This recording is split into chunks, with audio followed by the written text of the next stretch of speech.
To all the skeptics in the comments, I promise this is my actual biological voice you're hearing, not an AI, it's 100% organic. I haven't had a firmware update in years. Sony Interactive Entertainment, a company that spends billions of dollars on R&D, proprietary screws and lawyers, who have more ice in their veins than a White Walker.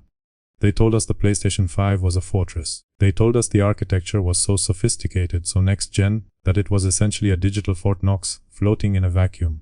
And then, in a move that can only be described as the corporate equivalent of accidentally emailing your browser history to your mother-in-law, they managed to leak their own boot ROM keys. To the uninitiated, the boot ROM is the DNA of the console. It is the first thing that wakes up when you press that glowing blue button. It is the fundamental gatekeeper that decides what code is holy and what code is heresy. Sony didn't just lose the keys to the castle, they basically took the master key, made 50 million copies, and taped them to the front of every bus stop in Tokyo. The sheer, unadulterated incompetence required to let these keys slip into the wild is almost poetic.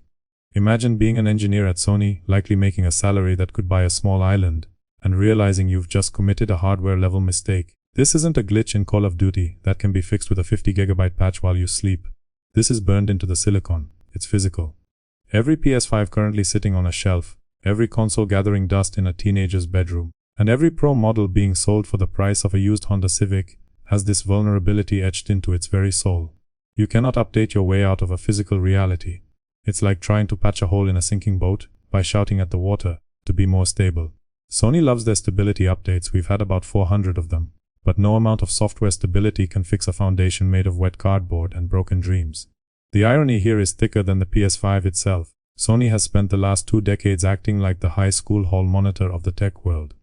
They sue hackers into the Stone Age, they lock down their operating system tighter than a Victorian corset, and they treat their customers like potential criminals, who just haven't been caught yet. And yet, the greatest threat to Sony's security wasn't some shadowy collective in a dark basement. It was Sony's own inability to keep a secret. It's the digital version of the Titanic hitting an iceberg, except the iceberg was made by the same company that built the ship, and the captain was busy charging people $70 for a remake of a game they already bought twice. For the casual fan watching this unfold, understand that this is the point of no return. The wall is down, the gates are open, and Sony is standing there with a clipboard, trying to ask the barbarians for their ID, while the city burns behind them. If you were writing a screenplay about the downfall of a tech giant, you'd get fired for this plot point, because it's too ridiculous to be believed.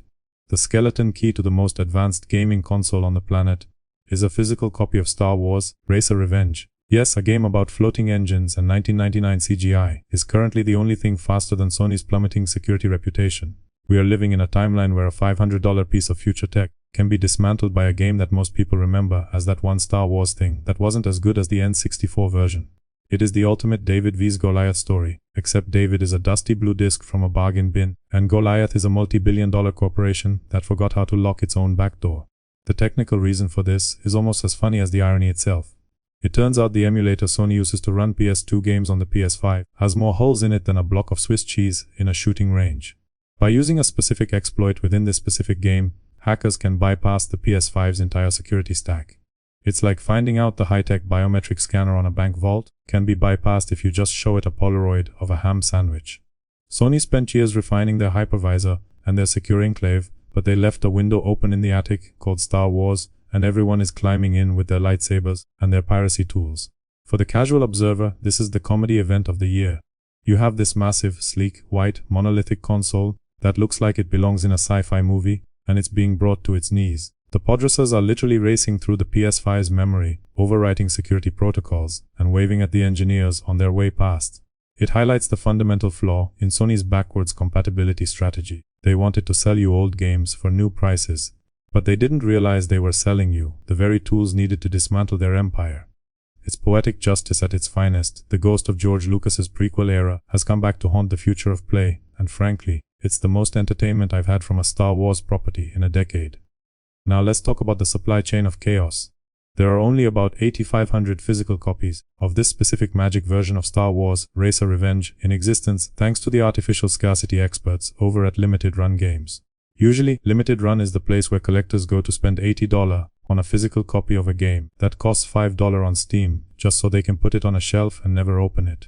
But now those 8,500 people aren't just collectors, they're holding the golden ticket to the chocolate factory of piracy. Except instead of an eccentric candy maker, the prize is a basement full of Linux ISOs, custom themes, and the ability to run Bloodborne at a frame rate that doesn't make your eyes bleed. The secondary market for this game is about to become a fever dream of greed and desperation. You're going to see copies of this obscure pod racing game listed on eBay for the price of a kidney. It's a hilarious subversion of the physical media is dead narrative. For years, Sony has been trying to push us into an all-digital future, where they control everything you own.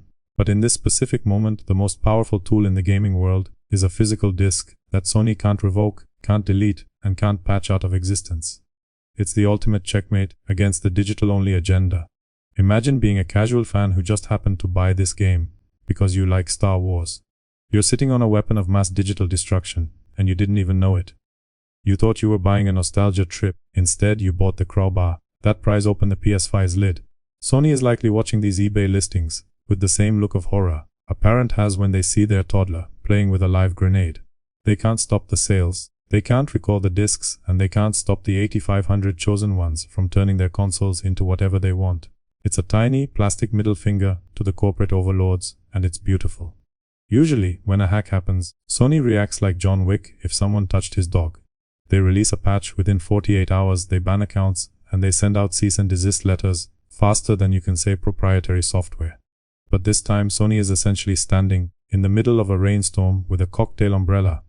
Because this is a hardware-level flaw involving the boot ROM and a physical disk emulator, they can't just update it away. To truly fix this, Sony would have to break into your living room, knock you unconscious, and swap out your PS5's motherboard for one that isn't functionally broken. This puts Sony in a position they absolutely hate, being powerless. They are used to having total control over their ecosystem. They decide what you play, how you play it, and how much you pay for the privilege. But the unpatchable nature of this exploit means that for the first time in the PS5's lifecycle, the stability is actually on the side of the hackers. Once your console is compromised, via this podracing exploit, it stays compromised. You can disconnect it from the internet, tell Sony to kick rocks, and keep your open console forever. For the casual fan, this is the moment you realize that the giant has feet of clay. Sony's entire business model is built on the idea that they own the box you bought. They just let you use it. But this exploit flips the script. It reminds us that at the end of the day, these are just computers, and no matter how many layers of DRM and encryption you wrap them in, someone with enough time and a copy of an old Star Wars game will eventually find the off switch for the security. Sony is currently experiencing the digital version of realizing you left the stove on after you've already left for a 3-week vacation. There's nothing they can do but watch the smoke rise from the distance and hope the neighbors don't notice. Let's get real for a second. Most people aren't jailbreaking their consoles because they want to study the intricacies of kernel exploits. They're doing it because they want to play games for free, and they want to do things Sony says they can't. We are looking at the dawn of a new era of PS5 piracy. Your $500 sleek white console, designed to play 4K ray-traced masterpieces, is about to become the world's most expensive Nintendo 64 emulator. And honestly, I'm here for it. There is something fundamentally hilarious about using a machine with the computing power of a NASA workstation to play The Legend of Zelda: Ocarina of Time in a windowed mode. But it goes deeper than just playing old Mario games. We're talking full-blown custom firmware. Imagine a PS5 that doesn't have an interface that looks like a high-end furniture catalog. Imagine a PS5 that can actually play your own media files without asking for permission from a server in Tokyo. The high seas are calling, and Sony's walled garden is looking more like a public park with a broken fence. This isn't just about changing your wallpaper to a picture of a cat, it's about reclaiming the hardware you paid for.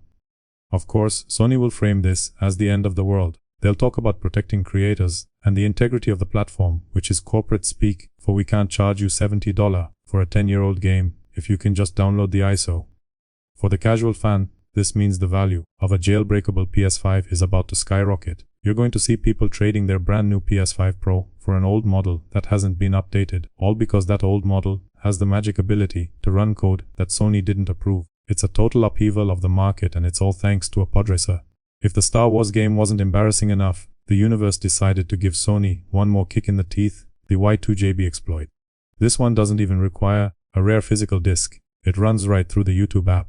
Yes, the same app you use to watch 10 hours of Shrek or top 10 most satisfying slime videos is a gateway to the PS5's kernel. It's like finding out the world-class security system on your mansion can be bypassed by talking to the guy who delivers your mail. This is the ultimate casual exploit. You don't need to be a coding wizard or a hardware modder. you just need an internet connection and the YouTube app. While you're sitting there, potentially watching an ad for a mobile game you'll never play, someone else is using that same app to inject code into the console's memory. It's a backdoor that Sony can't easily close because the YouTube app is a third-party necessity. They can't just remove YouTube from the PlayStation Store without a massive public outcry. But every second that app stays on the console, it's a potential vulnerability. This highlights the absurdity of modern smart tech. We've turned our gaming consoles into all-in-one media hubs, and in doing so, we've created a million different entry points for people to break things. Sony wanted the PS5 to be the center of your living room, the one device to rule them all. Well, they got their wish. But it turns out that when you build a universal device, you also build a universal target. For the casual viewer, the takeaway is simple: your console is a lot less secure than you think, and the most dangerous thing on your PlayStation might just be the app you use to watch Lofi Girl while you study. Sony is playing a game of whack-a-mole, where the moles are Star Wars characters and YouTube videos, and they are losing badly.